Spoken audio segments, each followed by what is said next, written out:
The autumn wind swept across the lonely plains of Wyoming Territory in 1888, carrying dust, dry leaves, and the silence that had settled over Nathaniel Brooks' ranch for nearly 3 years.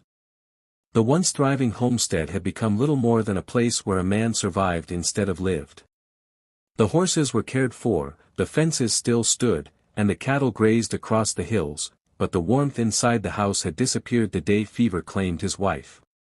Since then, every meal had tasted the same, every sunrise felt heavier than the last, and every night reminded him how empty a home could become. Desperate for help before another unforgiving winter arrived, he placed a small advertisement in a church newspaper asking for one thing only: a dependable cook. He wanted no companionship, no romance, and certainly no family. Fate, however, had written a different answer. When the old stagecoach finally stopped outside the ranch gate, Nathaniel stepped onto the porch expecting to meet a middle-aged housekeeper. Instead, a young woman carefully climbed down, her worn boots touching the dusty ground with obvious exhaustion. Resting on her hip was a baby wrapped in a faded wool blanket, sleeping peacefully despite the long journey. The woman looked tired beyond her years, her brown dress patched in several places, yet there was a quiet dignity in the way she held the child close. Nathaniel looked from the baby to the folded advertisement in his hand and back again. Every sensible thought told him to send them away before they unpacked a single bag. Yet the fear and hope mixed in the woman's eyes made him hesitate. It was the hesitation that changed all 3 of their lives.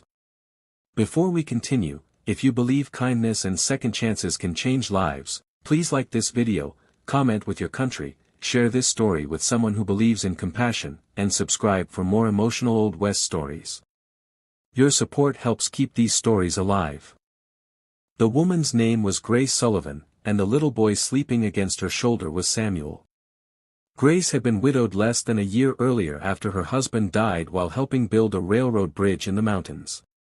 His wages disappeared with unpaid debts, leaving her with nothing except a tiny child and a future filled with uncertainty. She had traveled hundreds of miles because Nathaniel's advertisement seemed like the final opportunity God had placed before her. She admitted she had hidden the fact that she had a baby because experience had taught her that no employer willingly hired a mother carrying an infant. It was a choice born not from dishonesty but from desperation. Nathaniel reluctantly agreed to let Grace stay for a week. He convinced himself it was only because winter was approaching and no decent man could send a woman and her child back onto the road. He warned himself not to become attached. The arrangement was temporary, nothing more. The following morning began before sunrise. Nathaniel woke expecting another breakfast of burnt biscuits and cold coffee, but instead the rich aroma of fresh bread drifted through the hallway. A pot of beef stew simmered over the stove while bacon crackled gently in an iron skillet. Dust that had coated shelves for months had vanished. The kitchen windows stood open to the cool morning air, allowing golden sunlight to spill across polished wooden floors. The neglected house seemed to breathe again. The ranch hands noticed the difference immediately. Men who usually finished meals in silence found themselves lingering at the table a little longer. Laughter slowly returned to a place that had forgotten the sound. Grace never sought praise. She simply worked from dawn until long after sunset, caring for the home while balancing little Samuel on one hip whenever he refused to be left alone. Somehow she managed both without complaint. Nathaniel watched from a distance. He noticed the way Grace always served everyone else before herself. He noticed that her own portions were smaller whenever food supplies grew thin. More than once he saw her quietly give Samuel the last piece of bread while pretending she was no longer hungry. The sight stirred memories he had spent years trying to bury. Days turned into weeks, and the ranch slowly changed. Torn curtains were repaired. Empty flower pots filled with colorful wildflowers gathered from nearby fields. Even the old rocking chair on the porch, untouched since his wife's passing, was cleaned and placed where the evening sun could reach it. Grace never asked permission to make these changes. She simply treated the house as though every forgotten corner deserved another chance. Samuel quickly became the smallest source of joy on the ranch. His cheerful laughter echoed through the barn whenever the horses nuzzled his tiny hands. The hardened cowboys, men who rarely smiled, began carving little wooden toys during quiet evenings. One crafted a toy horse, another a tiny wagon, while an elderly ranch hand whittled a small cross that Samuel carried everywhere. Without realizing it, everyone had begun protecting the child as though he belonged there. Nathaniel tried harder than anyone to resist the growing attachment. He reminded himself every day that Grace was only his cook. Yet Samuel had a habit of reaching toward him whenever he walked past. One chilly afternoon the little boy stumbled while chasing a barn kitten and nearly fell beneath the wheels of a loaded wagon. Nathaniel reacted before thinking, rushing forward and lifting Samuel safely into his arms. The frightened child stopped crying almost instantly, resting his head against Nathaniel's shoulder with complete trust. For several long moments Nathaniel simply stood there, holding a child he had never intended to care about. Something inside him shifted. The walls around his lonely heart, built brick by brick through years of grief, developed their first small crack. Grace witnessed the moment from the barn doorway. Tears quietly filled her eyes, not because Samuel had fallen, but because for the first time since her husband's death she saw someone instinctively protect her son without expecting anything in return. She offered only a grateful smile before returning to her chores, understanding that kindness often spoke loudest in silence. As winter crept closer, darker clouds gathered over the valley. Supplies became more expensive, cattle prices dropped, and Nathaniel worried constantly about keeping the ranch alive. Unknown to him, another danger was already making its way toward the homestead. A wealthy neighboring landowner named Silas Crow had learned that Grace Sullivan was living there. Years earlier, Grace's late husband had borrowed money from Crow after a failed harvest. Though most of the debt had been repaid, Crow had secretly inflated the remaining amount, knowing a widow had little chance of fighting him in court. He saw Grace not as a grieving mother but as an easy target. One icy afternoon, a rider appeared through the falling snow and stopped outside Nathaniel's ranch house. The man carried legal papers in one hand and greed in his heart. Before sunset, the peaceful refuge Grace had finally found would face its greatest test, and Nathaniel would have to decide whether the woman who had come to his ranch as a cook had already become something far more important. The rider stepped down from his horse with the confidence of a man who had spent his life believing money could buy justice. Silas Crow carried neatly folded legal papers beneath one arm, but there was no kindness in his expression. Nathaniel welcomed him onto the porch only because the storm outside had become fierce, yet the warmth of the ranch house quickly gave way to a chilling silence as Grace recognized the stranger. The color drained from her face, and Samuel instinctively clung to her dress as though he sensed danger without understanding why. Silas explained that Grace's late husband had borrowed money after a failed harvest several years earlier. According to his records, the debt had never been settled, and with years of added interest, the amount had become impossible for a widow to repay. Grace knew the claim was dishonest.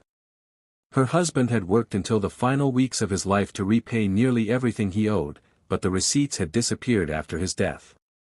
In a time when powerful men often wrote their own version of the truth, she possessed little more than her word. Nathaniel studied Grace instead of the papers. During the weeks she had lived on the ranch, she had never once asked for charity. She had earned every meal with honest work, cared for his home as though it were her own, and given hope back to a place that had forgotten what hope looked like. Everything he had learned about her told him she was not a woman who would run from responsibility. The accusation simply did not fit the person standing before him. Silas offered a cruel solution. If the debt could not be paid within 30 days, the sheriff would seize anything Grace owned, and she would likely be forced to leave the territory in search of work. Nathaniel watched Samuel tighten his tiny arms around his mother, and for the first time since losing his wife, anger burned stronger than grief. Winter tightened its grip over the valley. Nathaniel sold 2 of his finest horses, even though he knew the ranch depended on them for spring work. He quietly used the money to hire a lawyer from the nearest town to examine the claim against Grace. Many neighbors called him foolish for risking his own future over a woman who had arrived as a stranger, but Nathaniel had stopped listening to those who measured life only in dollars. Some things were worth protecting because they reminded a person of who they wanted to be. While the legal battle slowly unfolded, Grace continued working without complaint. She rose before dawn, baked bread for the ranch hands, mended worn coats, and cared for Samuel with the same gentle patience she had always shown. She secretly began sewing quilts during the evenings, selling them to travelers passing through the town. Every coin she earned was placed into a small wooden box. She refused to let Nathaniel carry the burden alone. One snowy afternoon, an elderly pastor arrived unexpectedly at the ranch after hearing about the dispute. As Grace described the final months of her husband's life, the pastor suddenly remembered witnessing one of the last payments made to Silas. He searched through old church records and discovered a faded ledger recording the exact amount that had been paid. It was not a formal receipt, but it was enough to prove that Silas had deliberately exaggerated the debt. The hearing took place inside the crowded county courthouse just as spring began melting the winter snow. Ranchers, merchants, and townspeople filled every bench. Grace stood quietly beside Nathaniel, refusing to lower her head despite the whispers around the room. When the pastor presented the church ledger and another witness confirmed seeing the final payment, Silas's carefully crafted story began to collapse. His own bookkeeping contained contradictions he could no longer explain. The judge ruled that Grace owed nothing more. He condemned Silas for attempting to profit from a widow's hardship and dismissed the claim entirely. The courtroom fell silent before applause slowly spread through the crowd. Grace closed her eyes as tears rolled down her cheeks, not because she had won, but because for the first time since her husband's death, justice had found her. Life on the ranch slowly returned to peace. Spring covered the hills with wildflowers, newborn calves filled the pastures, and the laughter of little Samuel echoed through the yard almost every afternoon. Nathaniel realized the house no longer felt like a place haunted by memories. It had become a home once again. Grace often wondered how to repay the kindness she had received, yet Nathaniel never spoke of repayment. He understood that the greatest blessings rarely arrived as planned. He had written a simple advertisement asking for someone to prepare meals, but the Lord had answered with something far greater than he ever imagined. Through Grace's quiet strength and Samuel's innocent smile, the empty spaces inside his heart had slowly begun to heal. Months later, the annual Harvest Festival brought the entire community together. Families gathered beneath strings of lanterns while children laughed across the fairgrounds. Watching Grace and Samuel among the crowd, Nathaniel finally admitted to himself that the loneliness he had carried for years had disappeared. It had been replaced by gratitude, purpose, and a future he once believed impossible. Before this story ends, tell us in the comments, have you ever experienced a single act of kindness that changed your life forever? We'd love to read your story. As the sun set behind the Wyoming mountains, Nathaniel stood on the porch of the ranch that no longer felt empty. Grace held Samuel close while a warm breeze carried the scent of fresh earth across the valley. The advertisement he had written months earlier had asked for a cook and nothing more. Yet life has a remarkable way of sending us exactly what we need instead of what we ask for. The stranger carrying a baby on her hip had restored laughter to a silent home, hope to a weary heart, and faith to a man who believed his happiest days were already behind him. Sometimes the greatest miracles do not arrive dressed as dreams. They arrive tired, carrying burdens, quietly knocking on a lonely door, waiting for someone brave enough to answer with compassion.